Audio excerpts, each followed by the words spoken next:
রানাঘাটে বিজেপি সাংসদের বাড়িতে সিএএ ক্যাম্প। জগন্নাথ সরকারের বাড়িতে সিএএ ক্যাম্প, নিচে দাঁড়িয়ে থেকে মানুষকে সহায়তা বিজেপি সাংসদের। যে ছবি আমরা দেখছি, লাগাতার মিথ্যাচার চলছে সিএএ নিয়ে, এবং সেই ক্ষেত্রে এই ক্যাম্প এবং সেখানে নিচে দাঁড়িয়ে থেকে মানুষকে সহায়তা করছেন বিজেপি সাংসদ। রানাঘাটে বিজেপি সাংসদের বাড়িতে সিএএ ক্যাম্প, সেই ক্যাম্পে সিএর বিভিন্ন বিষয় নিয়ে বোঝানো হচ্ছে।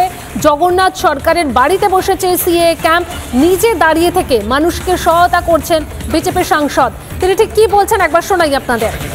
লাগু হওয়ার কারণে ভয় পেয়ে যাচ্ছে, আর তাই এখন বুঝতে পারছে যে সিএটা কতটা প্রয়োজন। তাই আমাদের কাছে বারে বারে তারা সিএ ক্যাম্পের অনুরোধ করেছে। আমি পার্লামেন্টে প্রথম যে দাঁড়িয়ে নিঃশর্ত নাগরিকত্ব বাংলাদেশি উদ্বাস্তুদের জন্য দাবি করেছিলাম, আর সেই দাবি মেনেই এটা চালু হয়েছে। তাই আমার কাছে সভাপতি আর উদ্বাস্তু মানুষের দাবি আছে, আপনি কেন করছেন না?